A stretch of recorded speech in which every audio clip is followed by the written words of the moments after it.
What an amazing place. It's beyond special, so special that I had to return. And my last experience here was powerful. It was deep. The struggle was very outward, and it revealed that I had a lot of inward work to do. So with our trucks still available to us in Africa, a new trip was pulled together. I called 6 guys to take on a different type of trip, one that'll send us back in time, to the present, and hopefully catapult our lives into the next great adventure, whatever that looks like in the future. The requirement to be on the expedition was the courage to discuss life with each other and with you on the other side of the screen.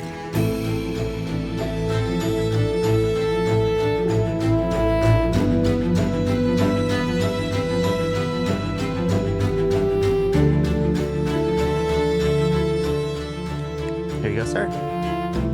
The first one to sign up was Eric Olson, a dear friend of mine from college and a returning expedition member from the South American expedition. He's looking to make moves in life, and this trip has come at the perfect time. Richard Giordano is returning to Africa with the crew after being here just last year with my family. He's not only here to document the trip, he's here to gain new perspectives to navigate the proverbial road ahead. Same with Dr. Troy Naki, who is Eric, Zach, and I's dentist, or at least he was. Troy has a 20-year endeavor that has just come to a close 12 hours ago, signed via Starlink, and his path forward is uncharted. Ryan Erickson returns as the team mechanic and navigator for his 6th adventure with XOVERLAND, and he has expressed that life needs a little tightening up and needs to ponder. Dr. John Solberg returns as well for his 3rd expedition and 2nd trip to Africa with XO, and life is rolling pretty well for Doc. He's here to pursue reflection during his life's midpoint. My name is Clay Croft, and I'm the voice behind the series, and I have a lot of big and exciting things in the works in life, but I need to assess the cost. So does my longtime friend and first-time expedition member, Zach Johannesson. His lifelong passion for filmmaking means his skills are next level, but his lifelong career's future is in question. We as friends are here to listen. Joining the crew for the first week is Christoff Eilard. He is our South African fixer and now dear friend. Christoff is a couple years into a big move, and his wisdom will be critical to our experience on where to go in life and in Africa. This dream team is ready to buckle down and get after it. It's time to put man and machine into 4-wheel drive and tackle the unknown. XOVERLAND's Return to Africa Special is proudly presented by General Tire. Wherever you go, General Tire delivers. And sponsored by Mobile One, for the love of driving. And expedition apparel has been supplied by Vertex.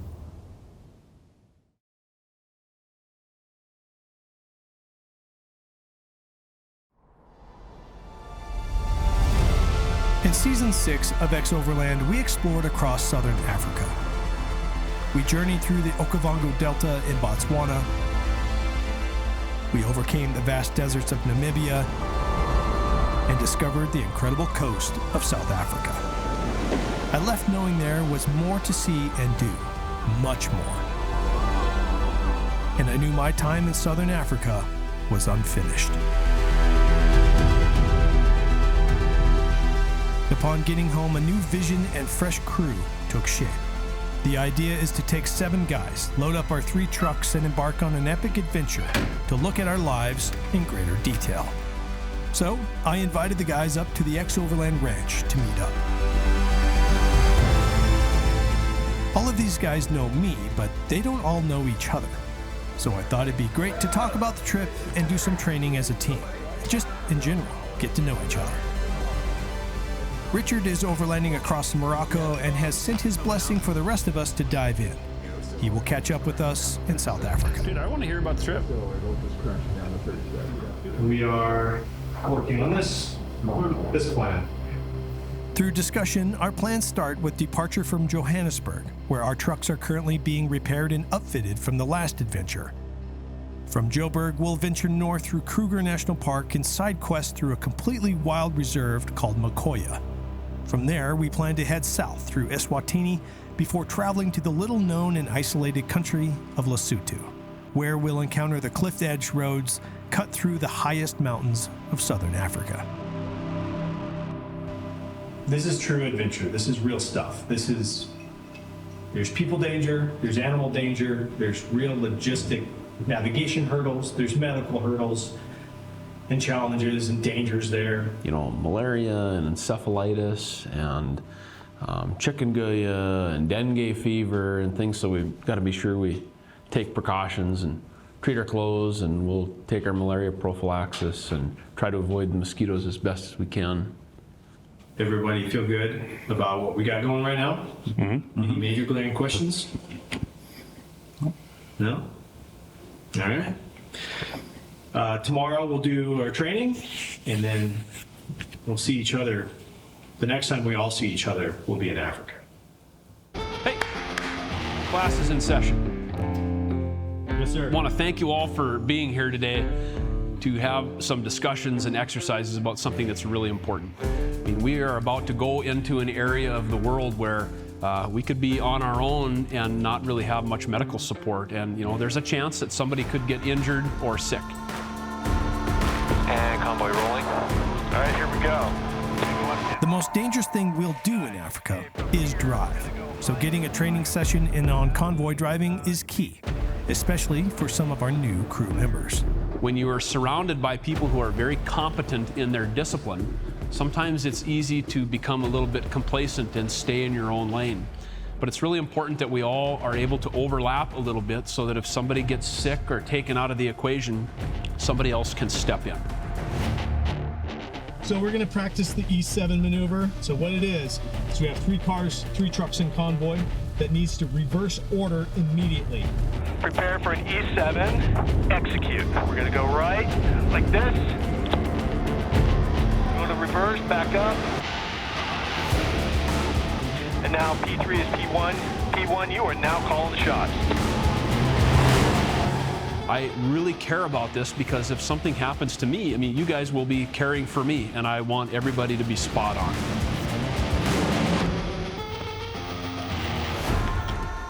Those of us that like to hunt and fish and off-road and travel internationally, you may be all that there is for you or your family.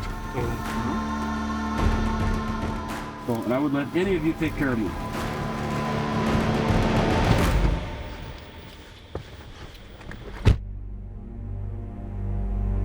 My sincere hope for this trip, well, there's 2 things.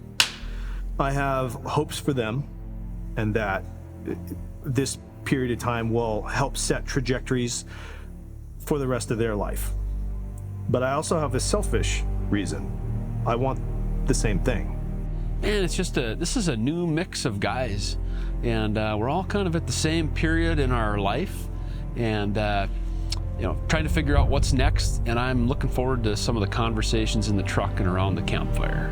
When you spend 28 days no further than this, you're sleeping this far from somebody, you're in a truck this far from somebody, we're gonna be forced into those conversations. Like, we just have nothing but time. There's the aspect of just seeing a whole new part of the world, the scenery and landscape and just the beauty that comes with that. Then there's the aspect of being in a new country, meeting new people and getting ourselves into precarious situations. That's just sounds fun. I find myself struggling sometimes because I am very blessed to have the job that I have, and I get the opportunity to be able to do trips like this.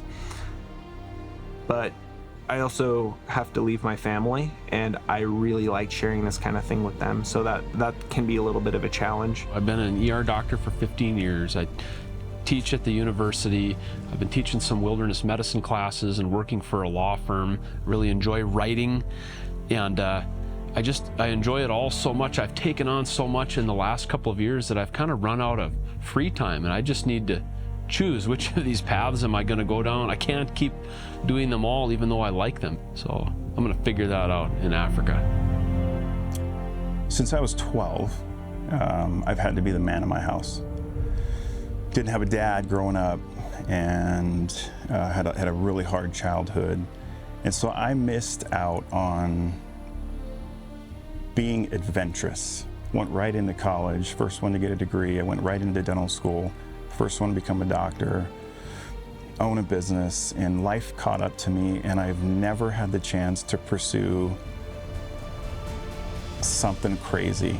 And the thought of being in Africa it's energizing.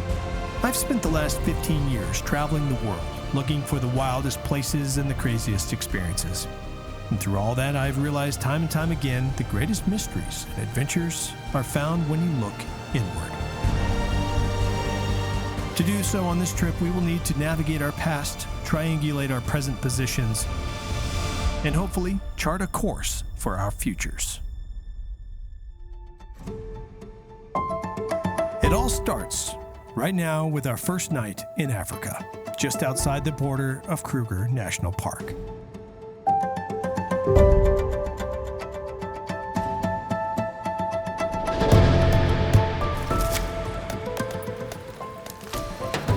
The adventure's already kicked off big time. We had our first night. We're headed to Kruger tonight to put ourselves into a position to tackle Makuya, I think is what it's called. It's going to take us 2 solid big days of travel to make our way through this nature conservancy that Christoff has the rights to be able to take us through, kind of like a guide privilege. And it's going to be intense, I think. So yeah, adventure's already kicked off big time.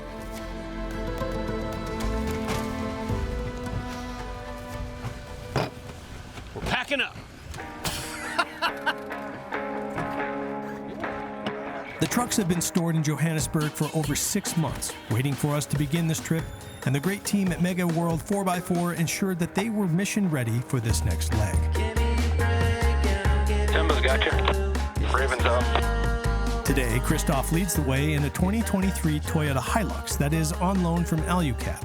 It has the all-new ModCap camper on it, and this is a prototype test run, so it needs to be returned in one piece. And it looks good.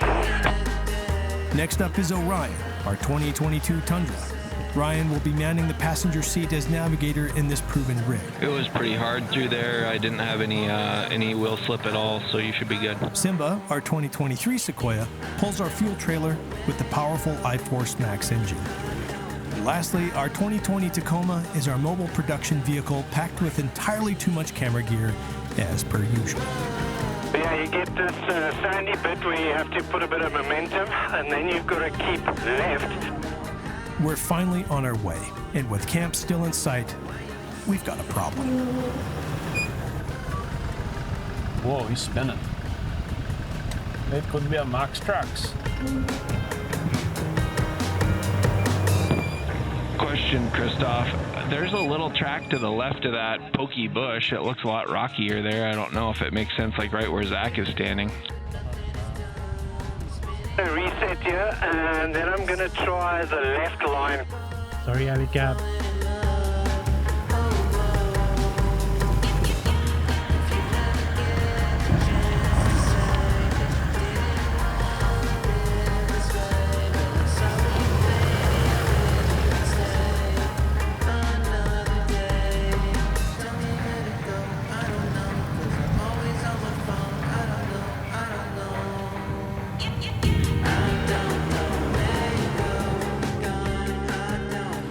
It took a bit, but we're on our way now to Kruger National Park, a 7,500 square mile expanse of bush. It's not only enormous, it's one of the best places in the world to get up close and personal with Africa's Big Five. It's our first long day in the trucks, and we have recognized that jet lag affects people in different ways.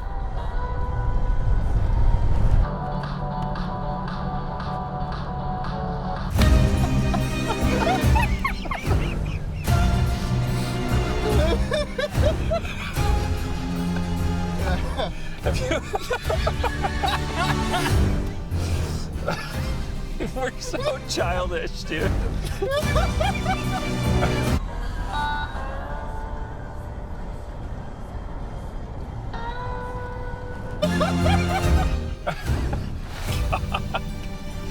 We're staying in the game, okay? So in the Kruger National Park gift shop, Richardson decided he wanted to buy a slingshot.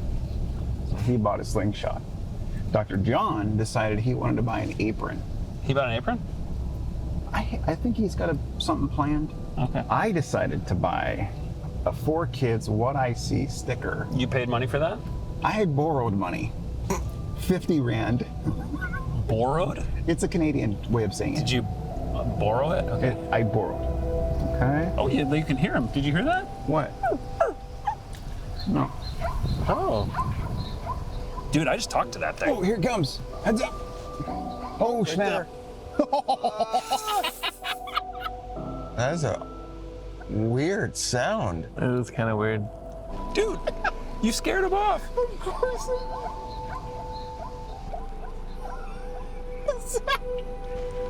Elephant, 12 o'clock. Oh, Check it out. Ellie's. Check it out. Oh. Dang. That is awesome. And a ton Holy of cow. them. And a ton of them. Bizarre. I can't even zoom. Dang. Ooh, holy cow. No way. Wow. Hey, if one of those That is awesome. Wow. Holy cow. Little baby ones. I've never seen, I've seen him one other time there in Namibia that had that many. that's a lot. Adolescents. All those babies are cute. What? Well, that must be like 30 elephants. Wow. That we've seen Like so the big far. daddies at the back there. That's This crazy. is awesome. That was cool. Man, that was a lot of them. That was. Hit me. Right here, we got it. Boom. 30. We should go put a lot of little dots there.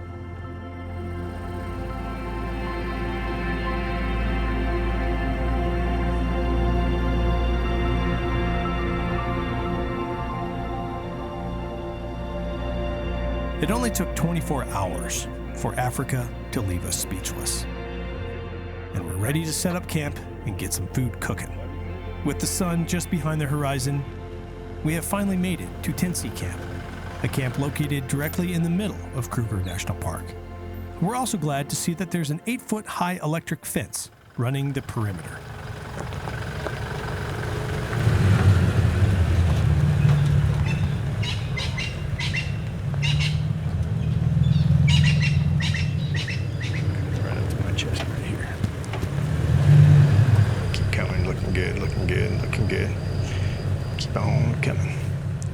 As we're setting up camp, we have found ourselves in that classic part of any trip where you're trying to figure out where we packed everything and who is responsible for what. But our doctor duo of camp cooks do seem to know exactly what to do, mostly. They need a lesson from our guide, Christoff, on how to braai. And that's spelled B-R-A-A-I, braai. Traditional method of cooking over the fire. A few years ago, Christoff quit his corporate tech job so he could spend more days out in the bush and leave the corporate stress behind. Hey, you better get some gloves on those soft hands. You know, my hands are pretty soft. It's the profession. Now he's a full-time overlanding guide and has an awesome YouTube channel. We're lucky to have him for the first week of our trip while we get our bearings.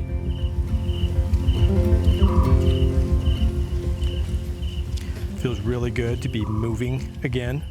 Today was really special to be out traveling with the guys and to see the animals that we saw already is spectacular.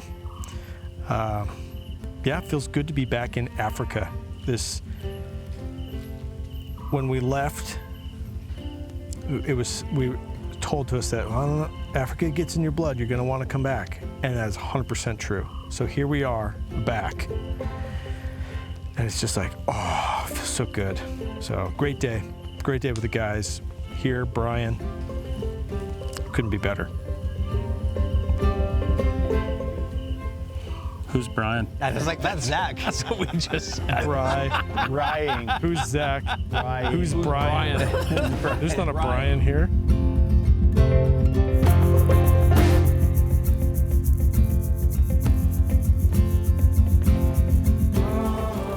I think you're going to have a great time. It's as simple as that. Getting together with friends. You don't have to have the best of everything, but be equipped safety-wise for what's relevant of what you're doing. But don't let all that stop you. Just get out there. When the going gets tough, that really brings out the friendship. I think it's so go out there. Put yourself outside of your comfort zone, because that's really the only place where you grow. Cool. Okay. There you go. Let's do it. Take out of the way.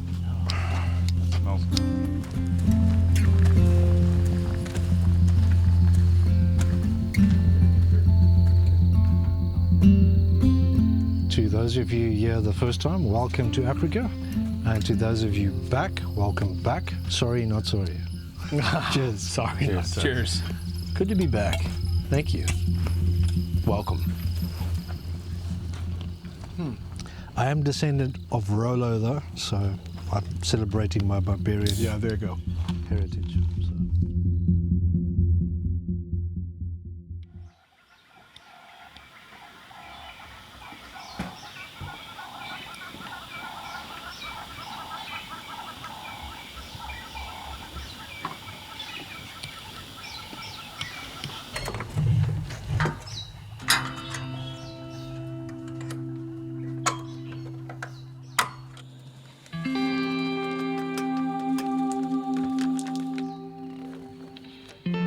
One thing I'm pretty nervous about is I haven't had the time to dedicate to go over the route yet. I've never been to South Africa before. I've never been to any of these places, and I know that every country is different. The one thing I've learned is that you can't count on anything.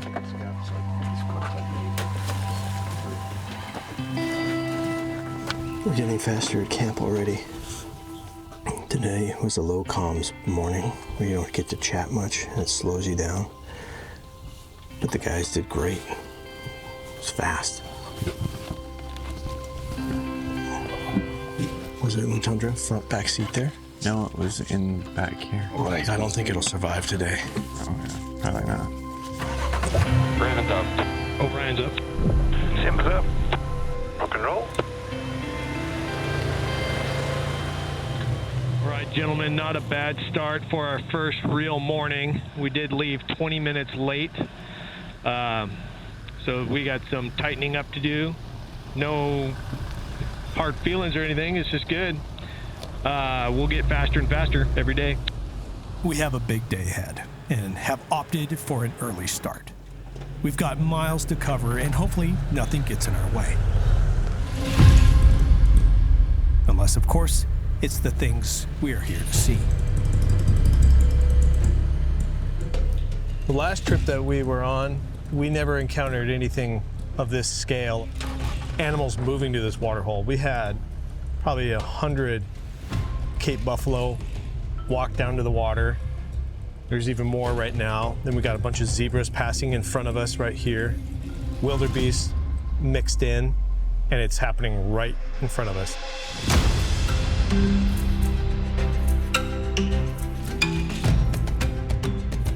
2 hours into the day, and we have already found ourselves caring a whole lot less about the schedule. Something kind of new for most of us.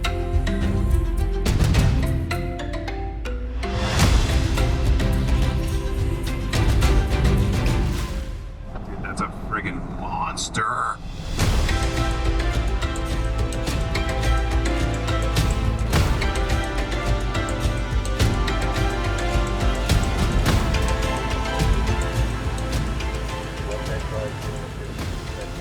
Bingo.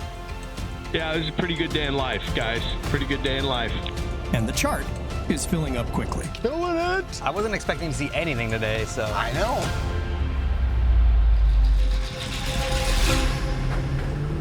We're on our final approach to the Makuya Reserve, and the thermometers in our rigs have been climbing all day. It's well into the 90s now and humid. I agree.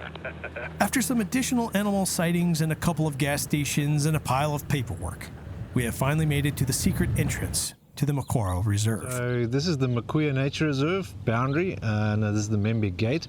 On the other side is a nature reserve. It's fenceless with the Kruger National Park though. Okay. So the only thing separating the Kruger National Park is the Liverpool River. We may have to make some limb risers. To here. Think so. Let's get some scratches on some trucks. Start your engines. This could get quite exciting. We have a long ways to go, and even just getting into the gate, the brush is so tight, especially for these big trucks. This could be a lot of work.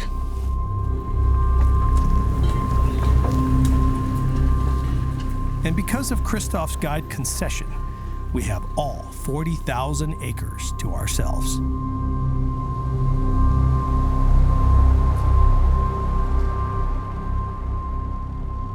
When I was signing that book back there, the last vehicle that was through here was April of 23.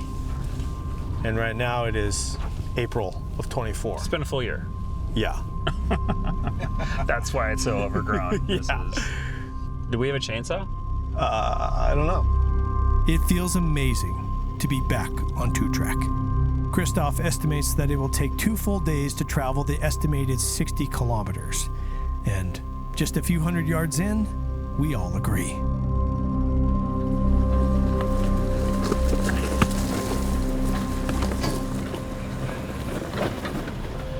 We're 550 meters away from it, yeah. Yeah, this is completely, well, same as you. I had no idea what we were getting into, but definitely was not expecting this. Whatever I thought it was going to be. I think I was still thinking more like wide open desert landscapes. Ryan, what Yeah. like This is not that.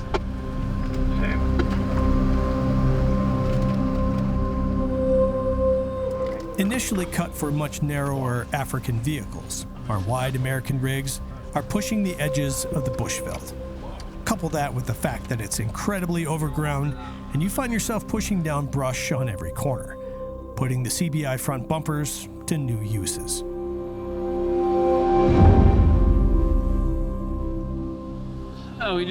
The trail is so narrow. It's impossible to stay in between the trees, and we look down, our antenna's broken off, and it can be really hard on these things to transmit when there's no antenna, so we got to figure out how to fix this. And we can't put on the long one because it's just too narrow. So that wasn't even a real antenna, it was a stubby? It's a stubby. The branches are just tight. Let's put your normal antenna back on. Do we want some 550 cord limb risers on there to protect that in the future? We should. Let's put some limb risers on this one, because we got to go back to a real antenna. This trail is incredibly tight. It's even tighter than Christoff remembered from the last time he was in here. Just had a real big growth season. It's just scraping down the sides of the trucks, and it's really thick, heavy, thorny brush. So these trucks are just, that's what they're for though, get used. So we're putting some limb risers on, trying to mitigate some more problems in the future. We're also gonna put some of these on, seed nets. We're driving through a lot of tall grass, and these come off and they pop all these little, as your grill goes over them, it pops in and fills in your radiator. And pretty soon, your radiator is not doing its job. We're gonna put those on, see if that helps too. I just took this one to Is anyone else sweating more than usual?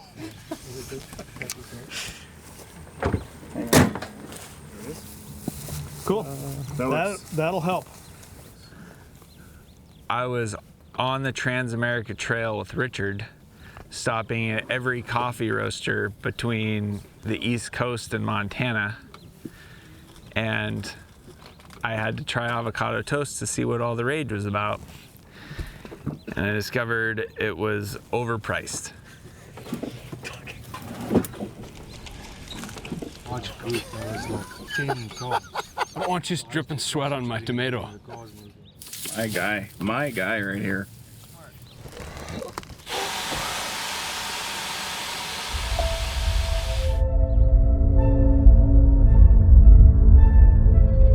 What I'm digging about this already is how fast we got into some pretty cool trails, big adventure right off the bat. It was high contrast from our last trip, where it was days. It felt like, I mean, it was 11 days before we even got on the road. And this one, we're like been thrown straight into it. John, are you driving, Simba? Sorry, I had both hands on the wheel and was really thinking about what I was doing here. Which there really wasn't a whole lot of on the other trip. I mean, again, I guess there were a few sections that were pretty difficult, but oh man, oh. Sorry, that was a branch on the paint. We'll just poke our way to camp tonight. I look forward to getting set up and being out here in the middle of nowhere with the trucks, with the guys. Pretty cool. We're now deep in the African bush and closing in on our camp. These river banks are crocodile infested, and it's the only thing that sits between us and the Kruger National Park.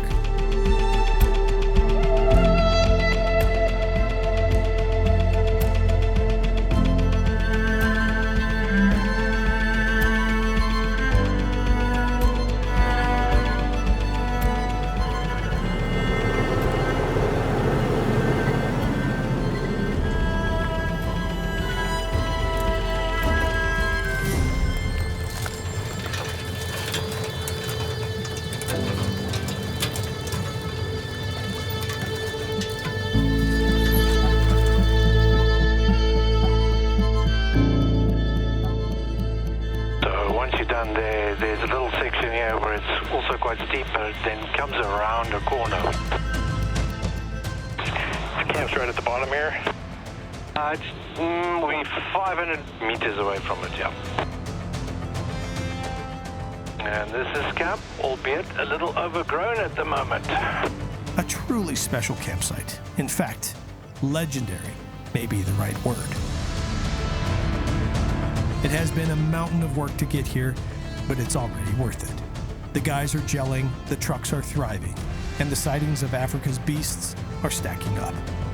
It's all the perfect recipe to help us tackle our own beast of sorts, the ones within.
Beyond the